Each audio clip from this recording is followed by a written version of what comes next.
What's going on, guys?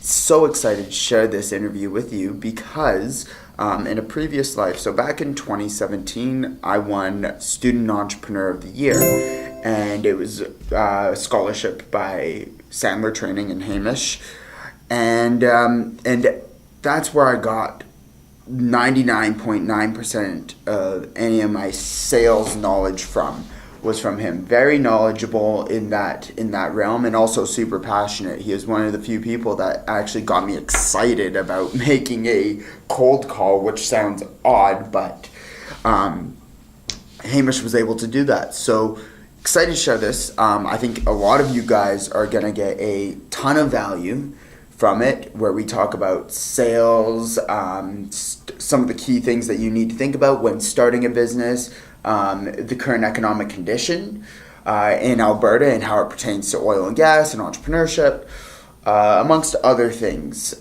So enjoy it. And then if you haven't already, it would mean everything if you can hit that subscribe button down below. We are trying to grow this YouTube channel, and we do want, and in order for me to continue providing more and more value for you guys, I need to show that this is growing. So please hit that subscribe button and let's get this started. Hamish, Alan, thank you for joining. Absolutely. So for those who don't know, why don't you give us a little bit of an introduction to who you are and what you do? Sure. Hamish with Sandler in Calgary. So we are part of the largest sales and leadership development company in the world, Sandler, operate in 34 countries. And we typically support our clients who are small to mid-sized businesses. We, of course, work with larger organizations, but our focus is that CEO, owner, president, 2 or more salespeople headquartered central southern Alberta. And really, 2 things that we do for our clients. And number 1 is we support the organization in creating a consistent, repeatable, scalable, and ultimately for some of our clients, sellable at a higher multiple cash engine. And there's a lot of things that go into that. But then from an individual perspective, we're supporting our clients in having more effective human-to-human interactions, both personally and professionally. That's awesome. Yeah, one of the things that you taught me early on was document absolutely everything that you do. Yeah. And like down the road, that saved that saved me a ton. Did it? So awesome. How did you end up getting here? So a long and winding road. I've been in sales since I was 19, and I was a journalist before that. So as I say to my journalist friends, I went to the dark side of marketing and PR, and then I went to the really dark side of sales, and now I have no idea, just completely black, just no light escapes from where I'm at. And I was working for a company called Canada Newswire, and they had acquired a company that ran the engine of the software as a service platform that was part of my role. And we were in Montreal for integration meetings, and my last manager, who's thanked in my first book, and I randomly decided to have dinner at the same restaurant. So he lives in Vancouver. We met. He was in there first, and I walked in and said, "Table for 1," and they said, "Go sit at the bar loser," or something in French. And I looked up, and he was waving at me. So we sit down, and he's worked for many organizations, large organizations, done lots of training. So as I was reconnecting with him, because it had been 3-4 weeks since we had seen each other, he finally stops me and says, "Have you ever heard of Sandler?" And I said, "No." And he says, "It's really how you think and talk and act." And I said, "Thanks, I think." And I had a sales training company off the side of my desk. It wasn't really going anywhere. And that night I couldn't sleep. I had jet lag. I Googled and I found Sandler, and it was like I walked into a church and God spoke to me. It was like, how do I do this? So I went to Baltimore with my wife for our Discovery Day. So you want to be a Sandler trainer, and signed the papers on January 1st of the following year because I thought it was symbolic. Well, congratulations for taking that leap. Yeah. So what do you mean that little side desk sales training? What are you referring to? Well, so like a lot of entrepreneurs, you have your ears and eyes open for opportunities. And so I was doing a quarterly review meeting with a couple of my clients who are partners in a public relations firm, and they said, we really like to be able to do what you do. And I said, well, first of all, let's define what it is you think I do. And they said, well, sell stuff. And I said, well, what do you mean? And they said, well, if you asked us to call up the business editor at the Herald and pitch a story about a product, no problem at all, do that all day. But if you want us to call up the president of a company here in Calgary and not literally, but something to the effect of, so you want some PR, not in our wheelhouse. And so my antenna went up, and I was like, oh, there may be an opportunity here for training public relations and investor relations professionals, particularly in agencies, who have to sell, on how to sell. And it was a good idea, but I had a couple of roles at Canada Newswire, and I was very involved in those. And I just wasn't really doing anything with that company, but it was sort of a natural tangent because I've been coaching sports since I was 16. So I like to coach, I like to train. Both of my parents are former teachers. So education has always been a very big part of my life. Cool. So now, like, you're working with like a ton of business owners, entrepreneurs. What would you say is the biggest thing that you notice that makes one successful versus failing? Mindset. Simply, it's mindset or attitude, right? And so Sandler has the success triangle: attitude or mindset, behavior or activities, and then techniques. And most people think they need techniques, right? So I need to learn to swim better, or I need to learn how to build a house, or I need to learn how to close or handle objections. And the fact of the matter is that if you don't believe that you can do those things, or you don't believe that you're worthy, it doesn't matter. So it's really that mindset, and the biggest one that our clients take away is win or learn, right? We tend to be taught from a very young age that failure is fatal, and we believe that you either win or you learn. So you win or you learn a lesson, and you grow and you get better. Okay, yeah, that's like, that was a big, like, starting my first business and getting started in this world of entrepreneurship. That was kind of like, because for a while I thought I failed, right? And I had all this head trash. Yeah. And it was tough to get out of my own way and realize that this was just a big lesson. And, I'm not at the end, but instead I'm just early in the process. Totally. And it's all learning opportunities. And, every mountaintop you get to is just a base camp to start another climb. So as long as you've got that always learning, always growing attitude and outlook on life, you'll be successful. So now when you look at Calgary's current, or even Alberta's current economic shape, how do you feel that's impacting entrepreneurship? Well, it depends on who you listen to, right? So if you listen to what's being reported, everything's horrible. And so if you're looking as an entrepreneur, you're going to think, should I really go out on my own? Like, I like the paycheck, I like the benefits, et cetera, et cetera. And there's plenty of stories about how Google was started during the dot-com bust, and typically this is a time when entrepreneurship thrives because there is no going back. You're either in, you're out. As David Sandler said, you got to burn your bridges, not relationship bridges, but mental commitment bridges. And I feel it's a really great time for entrepreneurs to take that step out on their own because there's lots of opportunity and people are actually optimistic. In fact, in our room last week, we had a couple of clients say that they have more business than they can handle. And I spoke with another client who is actually hearing the same thing from their clients. That's a good problem to have. It's a great problem to have, but no one knows about that. What? Okay. Like, what do you mean no one knows about that? Well, it's not. If it bleeds, it leads. That's not a bad news story. So it's fantastic to talk about how things are not going well. And yes, there are problems. Let's not gloss over the fact that there are people hurting in Alberta, and that certain industries that are critical to our province are not in the best shape. But at the same time, there are lots of other industries, and like every province, I'm from British Columbia originally, we get pigeonholed as a mining and forestry province. But as some people are starting to learn, there's a really great high-tech industry in Vancouver especially, but also in British Columbia. And Alberta gets pigeonholed as an oil and gas province by absolute fairness. But there's lots of other really cool businesses going on here that are looking to grow, looking to expand, and looking to grow beyond Canada. So where do you think, on the note of tech, where do you think Calgary sits when we talk about technology on a global scale?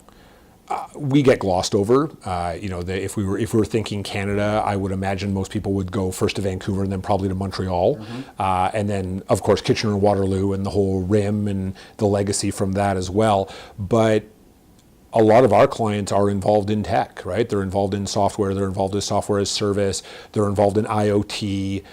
So there is a really burgeoning technology scene in Calgary and Alberta as a whole, and we need to support that and grow it and give opportunities to companies that are not necessarily tested. One of the things that I've learned about industry, in particular oil and gas, is they're risk averse for very good reasons. Mm-hmm. But what that can do is it can limit the ability for entrepreneurs to get new technology in. And if we have opportunities for entrepreneurs to get in and do like little test cases, little use cases, one of our clients has now sold out of their inventory. They're an IoT company. Yeah. When we first started working with them, they were struggling to get 10 wells.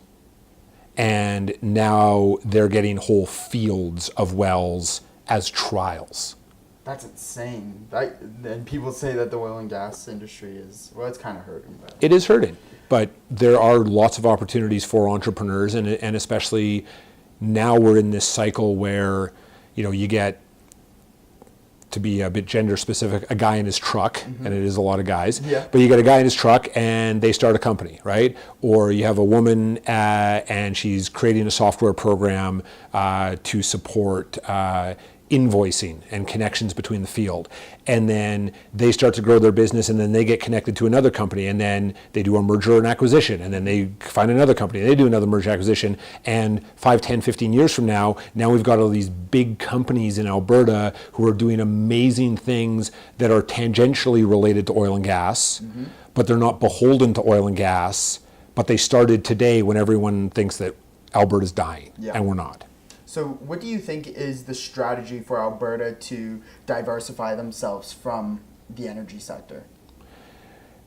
Well, we're never going to go away from the energy sector. And my feeling is that when we start talking about diversifying, it's almost like we're saying, well, we're just going to go with all electric cars. Well, no, that's not realistic. The oil and gas industry is critical to Alberta, and it's critical to Alberta's future. But what we can do is we can give opportunities for entrepreneurs in other industries. And of course, Alberta's got lots of great agriculture and manufacturing, and there's lots of other really well-established industries here. But if we can give entrepreneurs who have an idea, have a unproven, untested technology or device or product, an opportunity to prove themselves in Alberta, as opposed to having to look to the States or having to look overseas, which is several of the companies that we are supporting right now as well, we're going to be able to lessen the reliance on the oil and gas industry. And it's like having a balanced portfolio in your retirement income, right? You don't want to go necessarily all into stocks or all into bonds. You want to have a balance, but each of those components are critical. And so let's not discount the importance of the oil and gas industry, but also let's support the industries that can be tangentially related to them in growing and having a home here as well. Yeah, and that's actually exactly the conversation that I had yesterday. Yeah. Within the tech space, there's a lot of talk about getting away from oil and gas. How do we completely remove ourselves right. from oil and gas? And that's where my mindset was. I'm mm-hmm. like, okay, how can we look away and look at different industries? But sure. instead, it's not about looking away or stepping back from the energy sector. It's how do we integrate into it? Totally. We already have this awesome resource, and we've built $1 million companies right. off the back of it. Absolutely. So now, when you look at tech founders, you sound like you've worked with a lot of tech companies. A few, yeah. A couple. Yeah. What is kind of that big? What is the big hurdle that they have to face in taking their business to the next step? There really isn't one. If it was one, I'd probably I'd be wealthier than I am right now. Let's just put it that way. There isn't really one. There's a few, and actually I had a conversation this morning over breakfast about this. So the first one is, did you lock yourself in a room and build something that you think is really cool but no one else cares about? Right, so the classic, if we use the E-Myth as an example, yeah. right? It's the technician, right? So they went and built something, and they're like, well, can't you see that this is great? No, I can't. I don't have a reason to invest in that. So number one is, are you solving a problem or supporting people in realizing an opportunity that they care about, right? One of the things that is a challenge for founders as well as salespeople is they tend to be I-centered, right? It's all about me, as opposed to being other focused or prospect focused. So if we build something that our prospects care about, it's a much easier conversation than building something that we care about and then trying to convince somebody. Okay. You know, David Sandler said that you can't convince anybody to buy something, they have to discover that they want it. So number one is, do you have something that people actually want and is an easily identifiable pain point or supports them in realizing an opportunity? The second one is, and I hate to say this to all the founders out there, you're a salesperson. Mm-hmm. You are. I have 2 children. I have never said to them, I want you to be a salesperson when you grow up. I have said entrepreneur, which is code for salesperson, but I've never said salesperson because we all have head trash about salespeople. Yep. So founders need to get over the idea that they are not salespeople, because they are, and they're actually the number one salesperson in their company. And where entrepreneurs step offside, and there's an article I published about this, that entrepreneurs want to essentially abdicate responsibility for the sales. So they hire a salesperson who's got, quote, lots of relationships and been in business for a long time. And then 12 months later, that entrepreneur has burned through a whole bunch of cash to pay that salesperson, or nothing because they're on commission only. Mm-hmm. But they've also burned a whole ton of mental and emotional energy that they're never going to get back. So if there was one thing for an entrepreneur, especially a tech founder, to get really good at, is get really good at prospecting, closing, and client development for yourself. And then to your point earlier, document all of that so that your cash engine can become like interchangeable plastic blocks. Mm-hmm. So then we can just pop Alan out and we can drop Hamish in, and the engine pretty much runs itself. Yes. Yeah, like document. I when I first started documenting everything that I was doing, I thought I was like the biggest waste of time. Right? I'm just saying, I'm like, okay, schedule social media posts. Like, why am I writing this? Sure. And then before you know it, when you do need someone else to come in and support you, yeah. Right? Being able to just hand that off to someone. Right. Right? It's like Lego blocks. Right.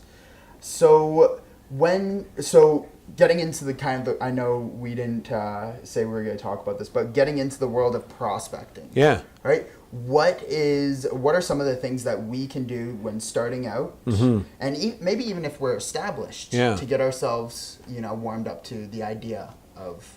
The first thing is identify who your ideal prospect is, right? Because until you really lock down, and we use rabbit, deer, bear, and elephant as our nomenclature. So what do you mean by rabbit, deer? So who are those ideal prospects? What do they look like, right? So if you could describe what is, like I mentioned, our ideal prospect: CEO, owner, president, 2+ salespeople, headquartered Central Southern Alberta. That's a real basic one. You can break that down into much more detail if you like, and it's gonna expand and contract a little bit depending on the size of the opportunity. So until you lock that down, anybody who you trip over or who falls into your lap is an ideal prospect. And you've got plenty of experience of that not being the case. Yep. So early on, and like I was a startup entrepreneur at one point, and you get lots of people, as soon as they hear startup or I'm new in business, they think they can take advantage of you. Mm-hmm. And if you don't have that documented, they absolutely can, because you don't have any guidance. You don't have any way of saying, I really appreciate that. Not really the opportunity I'm looking for at this time. So number one is lock down who's your ideal prospect, and have at least a couple, right? Not just one. Sandler rule: winner has options, loser puts all their eggs in one basket, right? So have at least 2. We recommend up to 4 ideal prospect profiles. The second thing is shift your mindset. The mindset in prospecting is, first of all, to have a conversation, a genuine conversation. And the second part is the outcome you're looking for is to get an appointment. That's it. A lot of salespeople, founders, doesn't matter, they try to sell in the appointment. But the fact of the matter is that prospecting is a low trust environment, right? If we meet at a networking event and I'm a founder, let's just put it that way, in your mind, I'm still a salesperson. So if I start going down the path of features and benefits and, hey, we're doing this and we're going to change the world, et cetera, the hairs on the back of your neck are going to be standing up, and you'd be like, oh, that's really nice, Hamish, and I'm going to go over to the bar and get away from you. Whereas if I have a genuine conversation that's focused on you to find out what pains you might have or what opportunities you're trying to get to, and if my thing is going to support you in that, to say, you know what, Alan, based on what you're sharing with me, we might have something that could support you in solving that problem or realizing that opportunity. Today's not the right time to have that conversation. Would you be open to reconnecting again, spend 20 minutes together, get to know each other a bit better? That's low pressure on you. And I make it okay for you to say no. And if you do say yes, I'll say, hey, great. How about we get out our phones, because now we all travel with our calendars. Yeah. Let's get some time in the calendar next couple of weeks, and then we can enjoy the rest of our conversation. Cool? Cool. And then that way you walk out, you don't feel like you got sold. I walk out with a great result, which is I've got a meeting in my calendar. Everybody wins. So now let's flip the script. So that's someone kind of starting out. When you see someone that's been in business, say 10 plus years, they have steady cash flow. Sure. What's that head trash that they usually have when, realizing, oh, I need to be a salesman now? Fair enough. Well, part of it is I've done it, right? And that ties into, everything comes from referrals, right? I get that a lot, especially in professional services. Oh, everything comes from referrals. What that typically means is a couple of things. Number one is we're terrified of prospecting. And number two is we're hammering a bottle of hopium. And hopium is, what we take instead of going out and doing what we should be doing. Because what we've discovered with my colleagues and I around the world is only about 20% of your clients are ever going to refer you just because they like you. Because that's just the way they're wired. Malcolm Gladwell called them connectors, right? So 20% of your clients are going to do that. 20% are never going to refer you. It's just because of the way they're wired. They have head trash about giving introductions. But that middle 60% of your client base, they'll introduce you. We just need to ask them. So oftentimes when I'm talking to someone like, well, everything comes from referrals, I'll say, hey, that's great. That's a great position to be in. What's your process for consistently, repeatedly asking for referrals from your clients? And then they'll say, I have no idea what you're talking about. It's like, well, then you're only accessing that 20% of people who are pennies from heaven, and we can't run a business that way. The other thing that happens when we've been in business for a while is, we can get comfortable, we can get complacent. And, David Sandler said, do a little bit of prospecting all of the time instead of a lot of it some of the time. And the reason for that is it's a lot easier to just keep that ball moving or that flywheel going as opposed to having it stop and then business shrinks because clients go out of business, they get merged, whatever, they switch to a competitor maybe.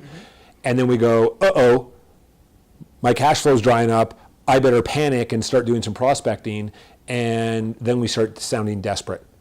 And our prospects can tell that, and then they start asking us to say and do things that are not in our best interest, like discount to win business. So now we're gonna completely flip the script.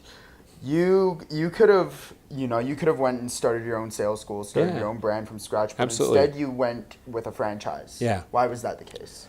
So one of the things that I've read a lot about for entrepreneurs, and I went to Royal Roads and did their Bachelor of Commerce in Entrepreneurial Management, is, do something that you're passionate about.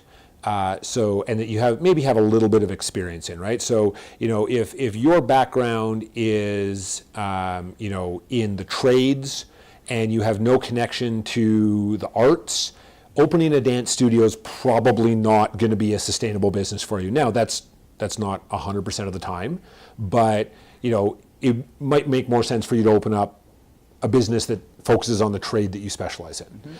So one of the things that I loved about Sandler was it was a system, it was a process. It also really sung to me, like it was like I walked into a church and God spoke to me. And one of my clients said to me once, do you know why we went with you instead of a local individual consultant? And I said, no, I had no idea. And they said, well, it's because you are part of this global network and you get together a couple of times a year for train the trainer schools, and then you actually invite your clients down to the Sandler Summit every March, so all of us can share best practices. So we went with you because if we come to you and say, hey Hamish, we're struggling with this, or we're looking at this, if you don't have something for us, you can go out to this network and say, hey guys, I've got a client who's looking at this opportunity. Do you have a client who's had that opportunity, and what have they done? And you can bring us back those best practices. Okay. Yeah, because I think, like, I'm not sure, how often does that sort of perception come across where you're not as entrepreneurial as you actually are? Yeah, I've been involved with Enactus. I got an opportunity to judge their student entrepreneur competition. Actually, I was barely in business, and one of my first clients got invited, and they invited me to be a judge, and I really fell in love with the whole idea of Enactus and what they do and how they support entrepreneurs. And what I notice when I'm invited back to judge is there will be typically one student entrepreneur who's got a franchise. It's typically a type of painting business. Some of your audience has probably heard of. Yeah. And it's fascinating to hear the conversation afterwards about, well, they're not really an entrepreneur, right? They bought a franchise. They're not really an entrepreneur. And I get the fact that if you're starting your own thing from scratch, I mean, that is really hard, right? Because it's literally from scratch. No one's ever heard of it. But a franchise is still a business. Mm-hmm. And you've still got to market it. You've still got to prospect. You've still got to close deals. You've still got to develop your client base. You've still got to develop the business. You know, the things that we were doing when I first got into Sandler, we're still doing some of them. But we've also expanded greatly to support our clients. But we've also done away with things that really weren't benefiting us, and they really weren't benefiting our clients. So there is a large degree of entrepreneurism in a franchise, but perception-wise, it's that you bought a thing that already existed. What is not understood is it's still a business that still has to be run. Yeah, it's not going to build itself. No, not at all, and that's where I've seen colleagues come and go from the Sandler business since in my time, and typically the reason they get out is they're not prospecting. Wow, and to think sales training's not, or sales people not prospecting. Right. Right. Well, because I was, my sales experience is literally personal training, which was bad sales, and Sandler. Yeah. Right. So it's like obscure to me that people don't prospect. Right. So, do you have any last words that you would like to say to? Well, I'd like to thank you for inviting me to sit down with you today. It's great to see you again, and I think I'll end the way that I ended all of our sessions to your audience by saying, go sell something. Awesome. Thank you.